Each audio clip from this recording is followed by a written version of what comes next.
Alors, le thème du jour, c'est bien évidemment l'absentéisme en entreprise. Les différents organismes de l'assurance maladie qui sont amenés à intervenir sur cette thématique sont au nombre de trois. Il y a bien entendu les caisses primaires d'assurance maladie que vous connaissez, j'imagine, principalement pour sa mission qui est de rembourser les frais de santé. Alors, ce n'est pas que ça, il y a d'autres missions qui sont tout aussi intéressantes.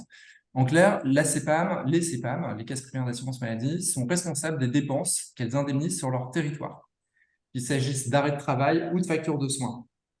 Leur mission principale, c'est bien entendu l'affiliation et la gestion des droits des assurés, le remboursement des frais de santé, comme on vient de l'évoquer. Vous noterez que ce n'est pas uniquement la maladie, mais c'est également la maternité, les accidents du travail, l'invalidité. Il y a un grand domaine qui s'appelle la gestion du risque. C'est celui au travers duquel nous intervenons aujourd'hui. Gestion du risque qui touche plusieurs populations, les professionnels de santé, les employeurs, les assurés.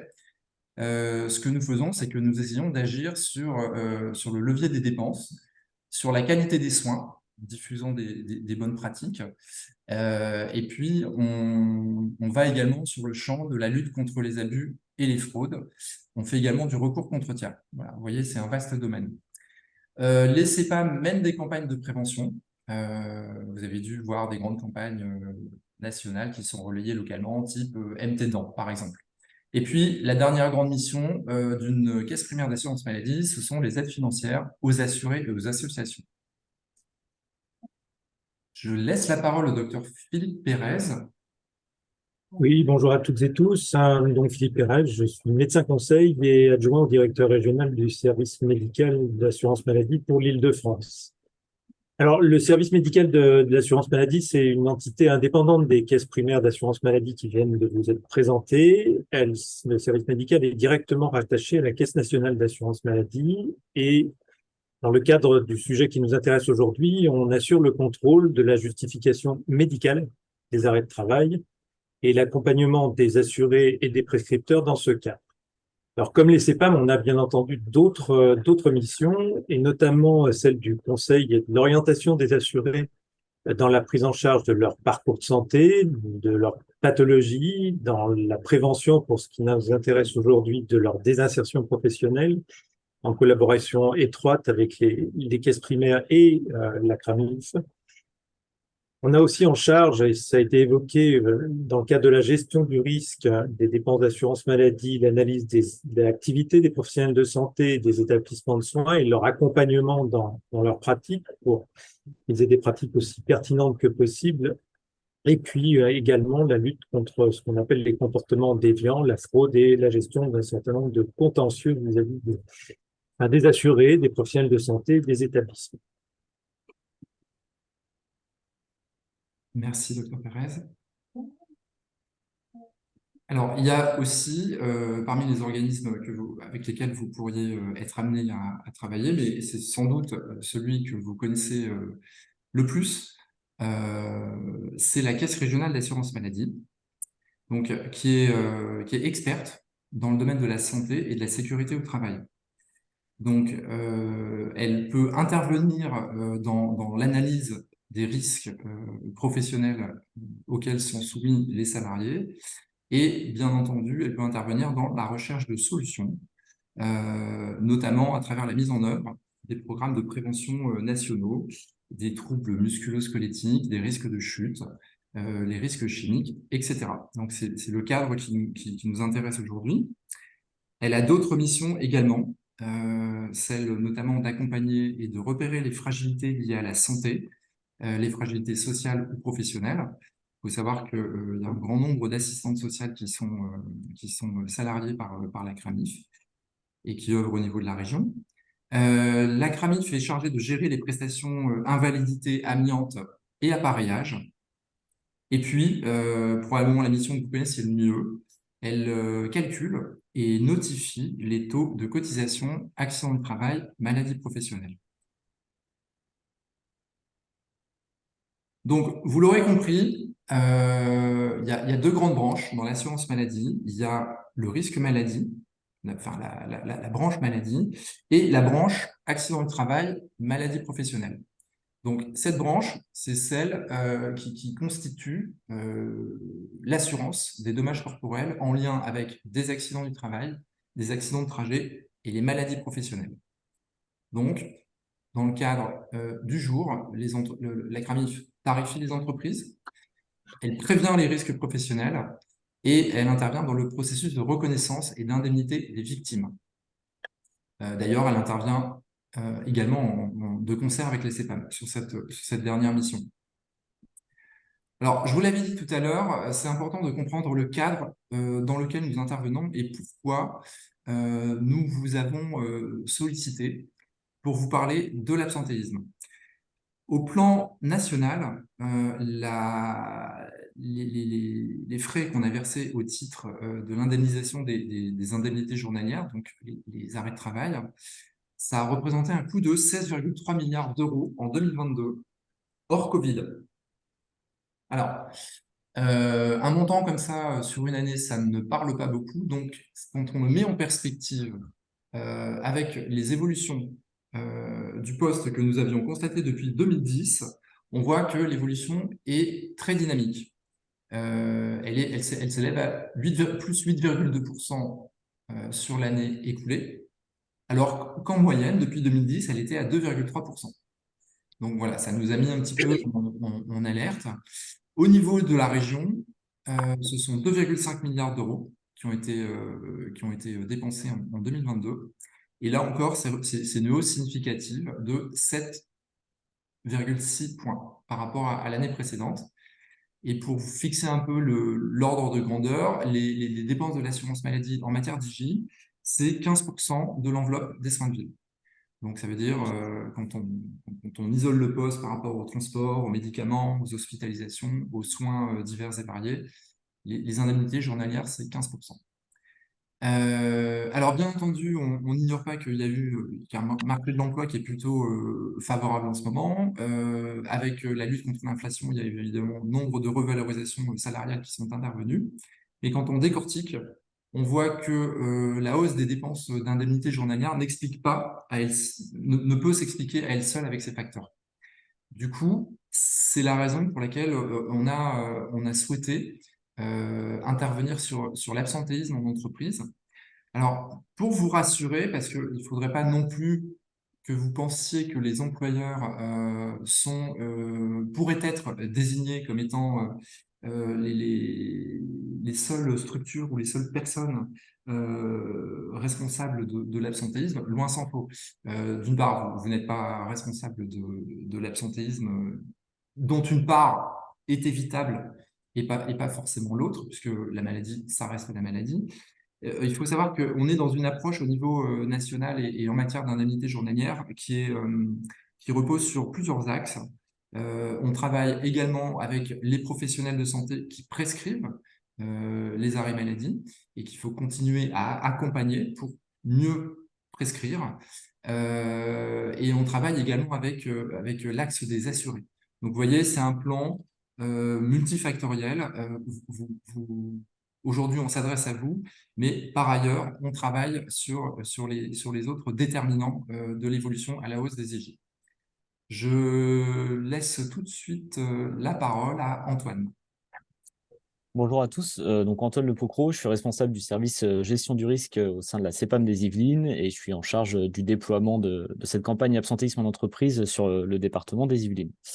Donc, pour compléter les chiffres qui viennent de vous être présentés sur les dépenses d'indemnité journalière, on souhaitait repréciser de manière assez synthétique la démarche globale de l'assurance maladie en matière de gestion des arrêts de travail et des indemnités journalières. Donc, comme vous avez pu le constater, c'est un poste de dépense qui est en perpétuelle augmentation, une augmentation encore plus marquée sur ces dernières années, depuis la sortie de la crise sanitaire. Du coup, l'assurance maladie a développé une démarche globale qui s'articule autour de deux axes. Un premier axe concernant l'accompagnement et un deuxième axe dans une dimension de contrôle.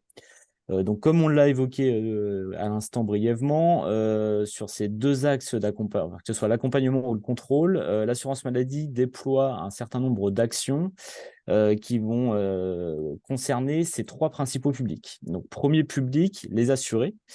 Donc l'assurance maladie, par l'intermédiaire des caisses primaires d'assurance maladie ou des échelons locaux du service médical, développe des actions de contrôle à destination des assurés sur les arrêts courts ou itératifs. Donc, il faut savoir, lorsqu'on parle d'arrêts courts, on est sur des arrêts en cumulé qui sont inférieurs à 100 jours. On a également l'amélioration de la gestion des arrêts longs, qui est une problématique majeure sur laquelle l'assurance maladie tente de faciliter la sortie de l'arrêt et la reprise du travail. Lorsque cette reprise du travail semble d'ores et déjà compromise, l'assurance maladie travaille également à l'amélioration donc des situations à risque de désinsertion professionnelle et oriente les assurés vers des actions de prévention qui leur permettraient de faciliter leur retour à l'emploi par la suite. Deuxième public, les prescripteurs. Donc, c'est pareil, l'assurance maladie développe un certain nombre de campagnes depuis plusieurs années à destination des professionnels de santé qui prescrivent des arrêts de travail. Donc, on a une dimension de contrôle auprès de ce qu'on appelle des forts prescripteurs d'indemnités journalières, avec une campagne qui leur est dédiée. On a également, on insiste pour accompagner les professionnels de santé qui débutent dans leur activité afin de leur, on va dire, faciliter l'usage des bonnes pratiques.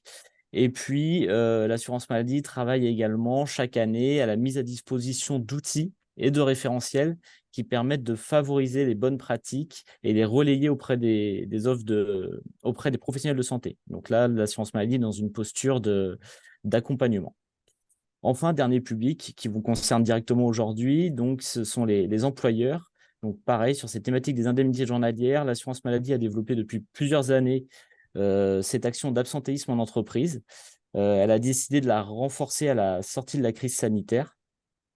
Et bien évidemment, l'assurance maladie occupe également une place prépondérante sur l'axe de la prévention des risques professionnels, avec une multitude de programmes dédiés par risque qui vous seront présentés ultérieurement.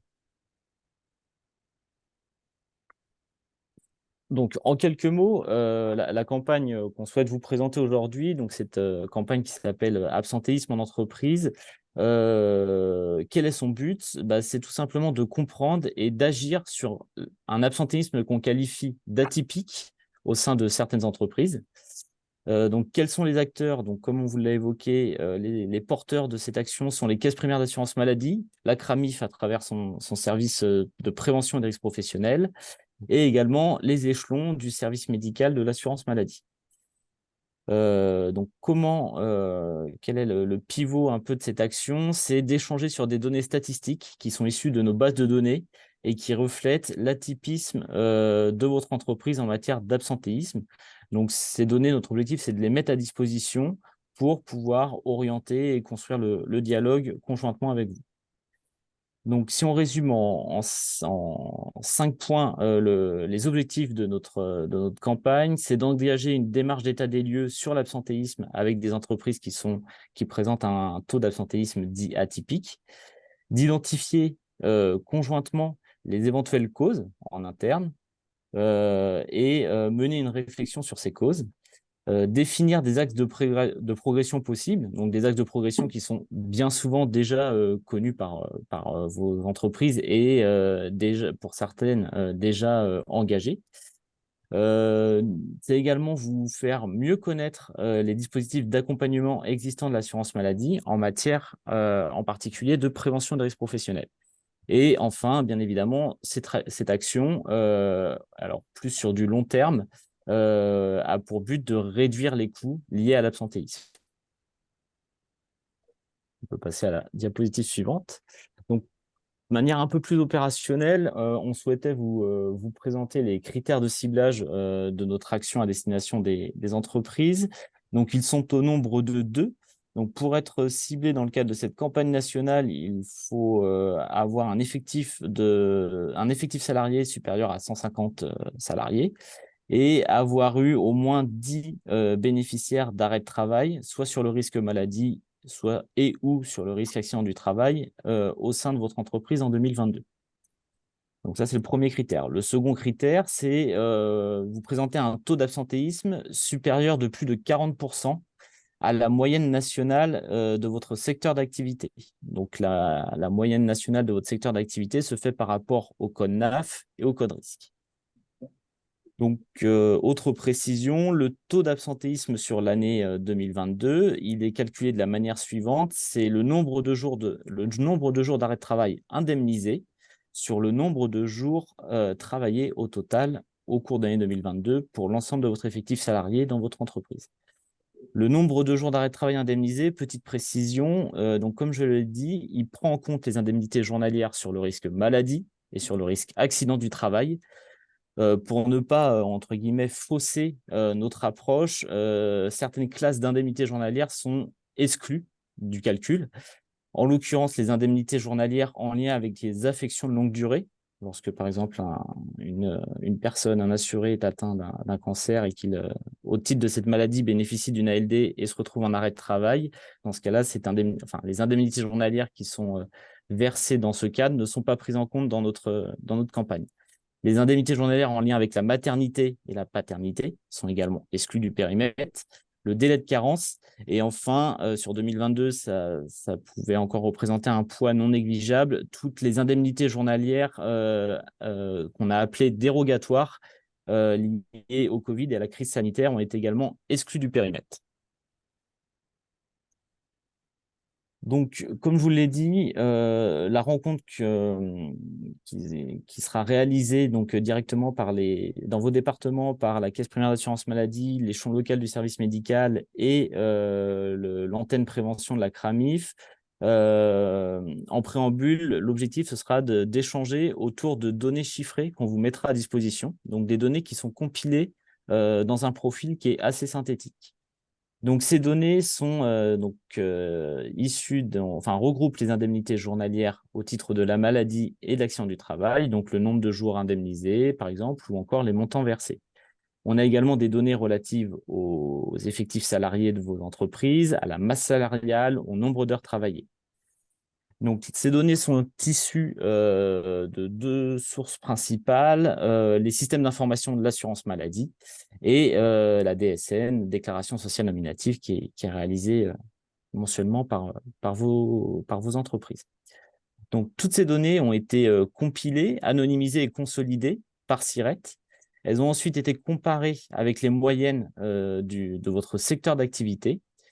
On a également cherché à mesurer, donc, une fois qu'elles étaient consolidées, l'impact financier de l'absentéisme et on a essayé de le chiffrer. Et on a également voulu faire un rapprochement entre l'absentéisme de votre entreprise et la consommation de soins de vos salariés en arrêt de travail, pour essayer de voir si certaines, on va dire, pathologies ressortent plus que d'autres. Donc, toute cette méthode a permis d'aboutir à un profil individualisé et spécifique à chacune de vos entreprises et qui vous sera donc présenté lors des rencontres en présentiel et qui servira vraiment de fil conducteur et déjà d'état des lieux à la campagne. On peut passer à la diapo. Voilà. Donc, le profil, donc, je vais pas trop rentrer dans le détail puisque ce sera aussi l'objet de la rencontre.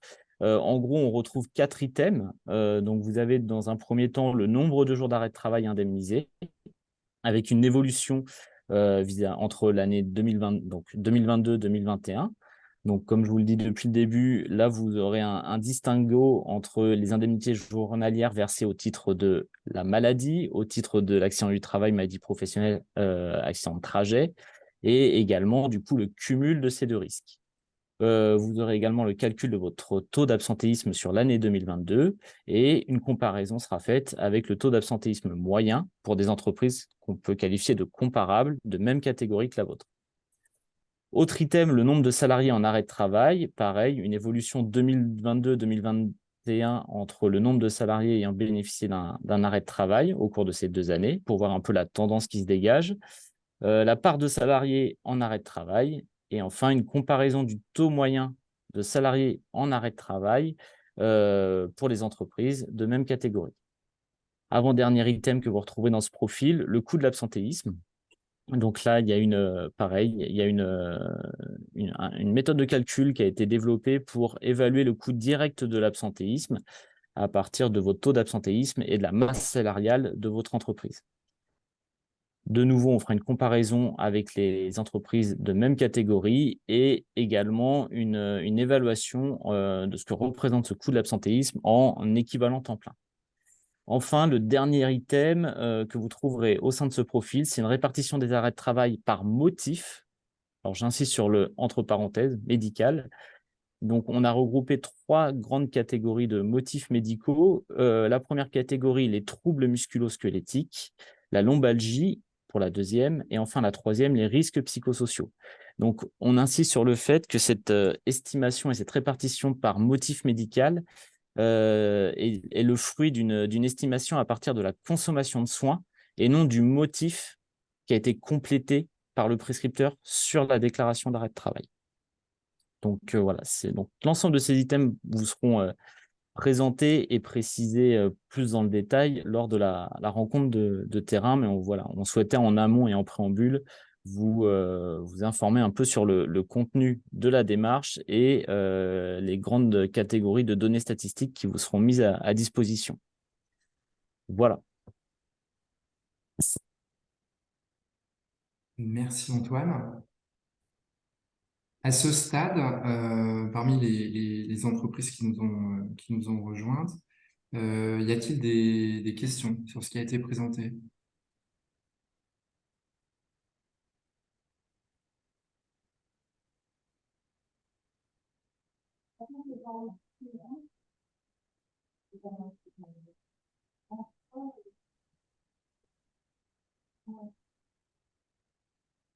Betty, on vous entend de loin, mais c'est peut-être... Ah, pardon, c'est parce que mon bureau est communicant avec un autre bureau, je vais désactiver le son. Ah, très bien, ok, merci. Pas de questions sur le profil et la méthode de sélection des entreprises? Très bien. Eh bien, écoutez, non, je vois pas de questions écrites. Vous prenez la parole hein, quand vous souhaitez poser une question. On va maintenant passer la parole à la Caisse régionale d'assurance maladie et notamment à Vincent Briotet qui va nous présenter l'offre de prévention des risques pro. Bonjour, je suis Vincent Corlier, ingénieur conseil responsable de l'antenne prévention dans les Yvelines. Donc là, dans un premier temps, je vais vous présenter l'offre de service que la CRAMIF peut offrir aux entreprises et aux assurés donc qui sont en arrêt afin de faciliter le retour dans l'emploi et maintenir dans l'emploi d'un salarié. Alors, dans un premier temps, sur la partie phase aiguë liée au motif de l'arrêt, il n'y a pas d'action possible et il est nécessaire de laisser l'assuré, j'allais dire, se consolider avant d'engager des actions. Puis, mais néanmoins, au niveau dès cette phase-là, la CRAMIF est en mesure d'accompagner déjà l'assuré pour réduire autant que se peut sa durée de spécialisation et faciliter son retour à domicile dans le cadre d'une poursuite de soins à domicile. Après, il y a 2 axes possibles donc d'action, soit vers l'assuré avec donc un accompagnement des conseillers assurance maladie ou du service social régional, donc pour faciliter et adapter l'offre de soins. Et l'autre axe, donc, qui est vers l'entreprise, l'employeur, en l'accompagnant à mettre en place une démarche de prévention des risques professionnels, donc en lien avec l'arrêt du salarié et une gestion des emplois et des parcours professionnels. Alors, dans ce parcours idéal, l'employeur a l'opportunité, durant l'arrêt de travail du salarié, de provoquer un rendez-vous de liaison avec l'appui de son service de santé au travail pour échanger sur les conditions d'une reprise plus facile et lui apporter toute information complémentaire. La visite de reprise avec le médecin du travail est aussi une occasion pour organiser le retour du salarié au travail, de manière à ce que ça se passe le mieux possible. Et puis après, il y a des actions qui peuvent être mises en place au niveau de l'entreprise. Alors, dans un premier temps, dans le cadre de la prévention des insertions professionnelles, en Île-de-France, le plan régional d'insertion des travailleurs handicapés et le plan régional santé au travail ont décidé de mettre en place une démarche pour coordonner les actions vers donc les salariés handicapés notamment, et ont élaboré donc un guide à destination des professionnels du maintien en emploi en Île-de-France. Et ce guide a pour objectif de faciliter l'appropriation des mesures mobilisables au profit des personnes et des employeurs pour prévenir donc la désinsertion professionnelle et favoriser le maintien en emploi.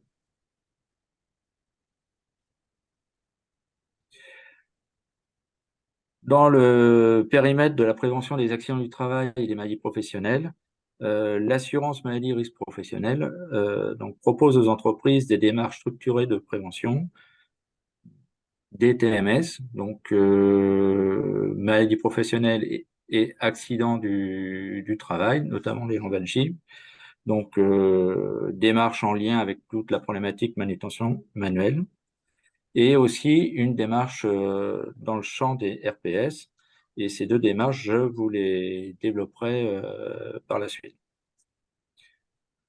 En parallèle, des actions doivent être menées au sein de l'entreprise avec les collectifs de travail existants pour faciliter l'emploi, le retour dans l'emploi du salarié.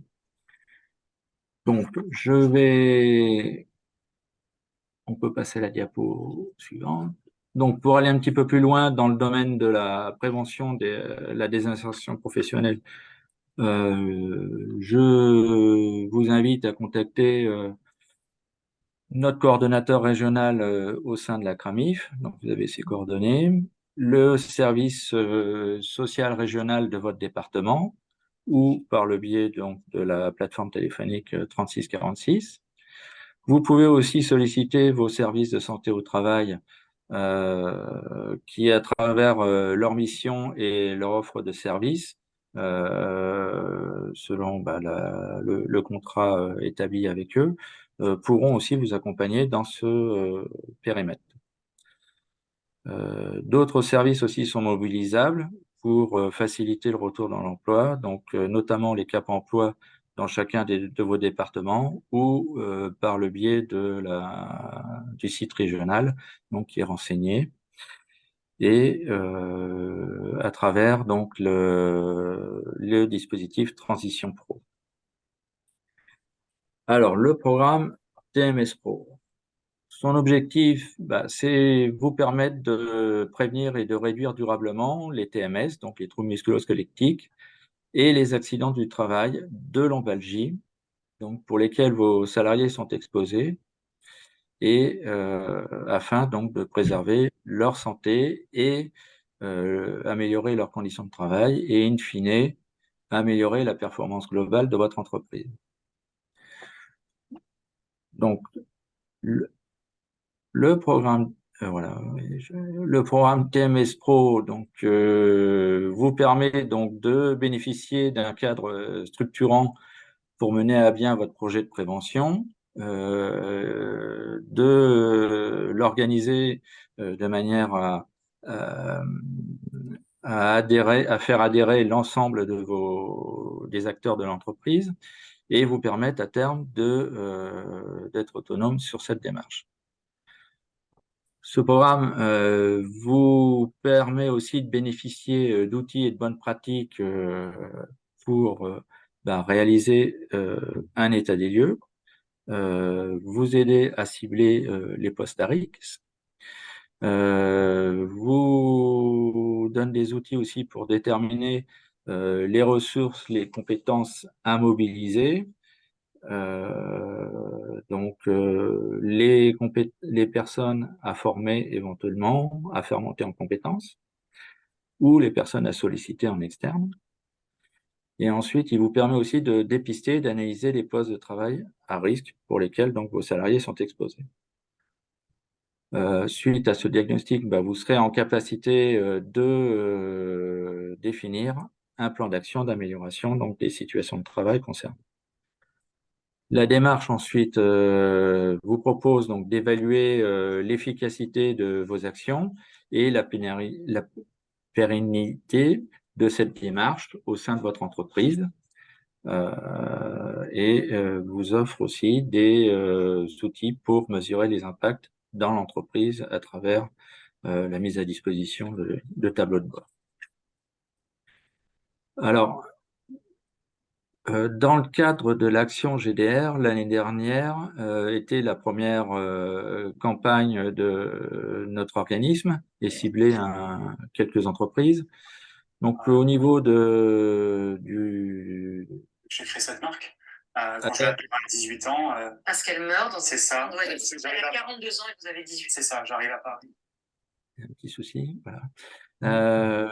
On a essayé donc d'établir un premier bilan. Donc, dans le champ de la prévention des TMS, il y avait environ 69% des établissements qui étaient concernés par un absentéisme lié à cette problématique-là, et nous en avons accompagné la moitié, et l'autre moitié du panel s'est inscrite dans le programme pour la première fois, et donc commence à le mettre en œuvre. Ensuite, on avait 11% qui étaient concernés par une problématique RPS, et les 3/4 font l'objet d'un accompagnement de notre service spécialisé dans ce périmètre. Et le reste, c'est des entreprises concernées d'autres problématiques d'absentéisme, pas en lien direct avec ces deux thématiques. Dans la diapo suivante, un petit bilan de la première campagne donc du programme TMS Pro sur la période 2014-2017 qui concernait 8000 entreprises sur le territoire national. Et donc, on peut voir sur les graphiques l'évolution de la sinistralité donc des TMS pour les deux du haut, selon que votre entreprise était associée ou non au programme TMS Pro, et l'évolution de la sinistralité des accidents de travail en lien avec les TMS, selon qu'elles étaient accompagnées dans le cadre du programme TMS Pro ou non. Alors, qu'est-ce qu'on peut dire sur ces diagrammes? C'est que le ciblage TMS Pro concerne des entreprises qui avaient des indicateurs de sinistralité importants. Donc, l'indicateur retenu était l'indicateur de fréquence. Donc, c'est le nombre de soit de maladies professionnelles ou d'accidents du travail ramenés sur 1000 salariés. Donc, l'objectif étant d'amener ces entreprises à forte sinistralité vers la moyenne de leur secteur d'activité. Et à un niveau le plus bas possible. Et là, le premier bilan est encourageant sur l'apport qu'a le programme dans ces entreprises en termes d'organisation et in fine, de mise en œuvre d'actions correctrices pour abaisser la sinistralité en lien avec cette problématique. Alors, oui, c'est juste la diapo d'après. Voilà, donc pour aller un petit peu plus loin, vous avez le premier lien qui est le contact au niveau de notre service pour toute sollicitation sur cette thématique, et de manière à ce qu'on puisse vous apporter des éléments de réponse à vos sollicitations. Et l'autre lien est une liste d'intervenants qui sont référencés par la CRAMIF et qui mettre en œuvre des démarches d'accompagnement telles que nous la recommandons sur cette problématique. Alors, le programme de prévention des risques psychosociaux, donc les RPS, vise à agir sur les facteurs de risque qui sont liés à l'intensité et au temps de travail, aux exigences émotionnelles de l'activité, à la faible autonomie des salariés dans leur travail, aux relations sociales dégradées, aux conflits de valeurs ou à l'insécurité dans l'emploi, donc pour certains salariés. Donc, l'objectif étant d'améliorer de réduire ces contraintes. Et donc, nous proposons au niveau de l'institution une démarche en 5 étapes qui consiste dans un premier temps, à organiser la démarche, donc à définir qui agit, quand et avec quels outils et niveau de compétences. Ensuite, il s'agit d'analyser les situations de travail réelles à l'origine donc de ces facteurs de risque, de construire un plan d'action donc en lien avec le diagnostic réalisé précédemment, et ensuite de mettre en œuvre de ces actions et de les suivre et de les évaluer au niveau de l'entreprise. Donc, pour ce faire, au niveau du service de la CRAMIF, nous avons des psychologues du travail qui peuvent intervenir dans les entreprises pour expliquer la démarche, accompagner les entreprises à la structurer et qui peuvent aussi aider à utiliser les outils préconisés par l'institution. Donc, quelques outils sur la diapo suivante que vous pouvez retrouver donc sur le site de l'INRS et notamment à travers quelques brochures. Donc, une qui concerne de façon plus globale les risques psychosociaux et comment mettre en œuvre une démarche aussi de prévention en entreprise. Et une brochure spécifique, là, le D6251, qui présente l'ensemble des acteurs susceptibles d'intervenir sur cette problématique et quel rôle ils doivent tenir. Donc, ça va du chef d'entreprise, des salariés, des IRP, des partenaires institutionnels, de votre service de santé au travail, etc. La diapo suivante. Donc, pour aller aussi encore un petit peu plus loin, vous avez le lien donc du service référent sur cette thématique-là qui pourra vous apporter toute réponse et conseil à une problématique. Vous avez le lien sur le site de la CRAMIF sur la thématique risques psychosociaux, donc qui vous donnera l'ensemble de la boîte à outils disponible en termes de documents et puis d'outils pratiques. Au niveau de la CRAMIF, il y a une liste de consultants aussi qui a été référencée pour vous accompagner sur la démarche donc, que nous préconisons, ainsi qu'une autre liste de consultants référencés par nos collègues en CARSAT, avec des consultants susceptibles d'intervenir en Île-de-France. Donc, je conclurai cette présentation en précisant aussi que ces deux démarches de prévention peuvent faire l'objet d'un accompagnement au travers de subventions en fonction donc des caractéristiques de votre entreprise, hein, le secteur d'activité effectif et présence ou non d'une convention nationale d'objectifs. Et dans le domaine soit de la réalisation du diagnostic, mais aussi dans le périmètre des moyens qui seront nécessaires à mettre en œuvre, donc pour prévenir la santé et la sécurité de vos salariés. Donc, je suis à votre disposition pour toute question, puisqu'après, on va vous donner la main à une entreprise pour qu'elle vous fasse part de son témoignage sur la problématique GDR.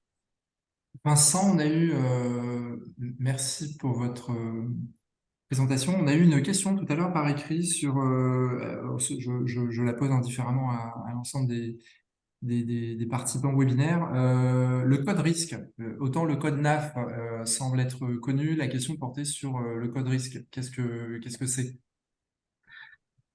Alors, le code risque est renseigné sur votre compte employeur et il correspond, alors il peut être assez proche du code NAF ou du code, oui, du code APE, pas toujours en rapport, c'est-à-dire au niveau des chiffres et des lettres, mais il est propre à votre activité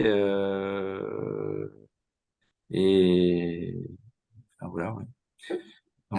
Donc je peux pas vous en dire plus. C'est une codification sécurité sociale sur propre, qui est différente de la codification INSEE.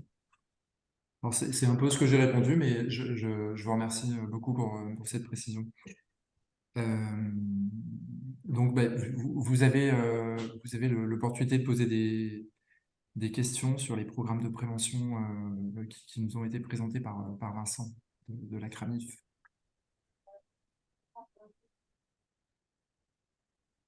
J'ai entendu un mince filet de voix très lointain.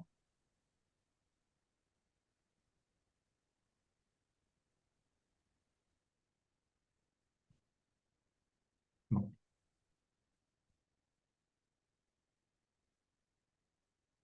Eh bien, écoutez, très bien, c'était peut-être clair. Vincent, on se disait que ce pourrait être intéressant je pense notamment aux nombreux sites documentaires et portails dont vous recommandez la consultation, le cas échéant. L'idée, ce serait éventuellement d'héberger la rediffusion du webinaire de sorte que des entreprises qui seraient intéressées pour aller découvrir tel ou tel portail puissent retrouver facilement les références documentaires du diaporama. Oui, on va se rapprocher de notre service communication pour que D'accord. le webinaire soit diffusé sur notre portail cramif.fr. Oui, et puis vous retrouvez au sein des CEPAM aussi. Alors, une question par écrit. La présentation est fort claire. Si nous pouvions avoir le partage du PowerPoint de présentation pour nous rendre. Oui, oui, vous pourrez. Très bien. Dernier round pour les questions. S'il n'y en a pas, eh bien, nous allons clôturer ce webinaire. Nous sommes dans les temps. On avait parlé d'1h30. Comme indiqué, ce support sera mis à disposition au sein des caisses primaires et de la CRAMIF. Voilà. Il nous reste à vous remercier grandement pour votre intérêt à notre démarche et puis pour le temps que vous avez pris aujourd'hui pour nous écouter et nous espérons une bonne continuation dans votre appropriation du domaine et dans les rencontres à venir avec les CEPAM. Au niveau des autres intervenants, quelque chose à ajouter, un mot de la fin?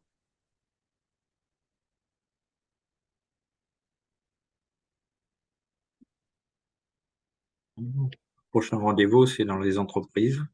C'est ça. Donc, avec plaisir, et n'hésitez pas à nous solliciter, à nous questionner pour essayer de bien comprendre les problématiques, oui, d'absentéisme qui ne sont pas toujours très simples à identifier et à traiter. Oui. Et on vient en toute transparence, sans a priori. Voilà, je pense que c'est aussi important de le dire. Ouais, vous avez raison de le souligner. On est vraiment dans une posture d'offre de service. C'est ça qui est intéressant à comprendre. Et a priori, c'est quelque chose, c'est une action qui me semble gagnant-gagnant pour tout le monde. Voilà. Docteur Pérez? Oui, juste un petit mot, c'est-à-dire que quand on viendra à votre rencontre, caisse primaire d'assurance maladie, service médical, CRAMIF, donc il est hors de question pour nous d'évoquer des cas individuels. En revanche, on vous incite avant notre rencontre à rencontrer votre médecin du travail et à préparer éventuellement ce dossier individuel avec eux. Et nous serons en étroite relation ensuite avec nos services de santé au travail pour avancer dans la progression, dans la prévention et le traitement de ces situations individuelles.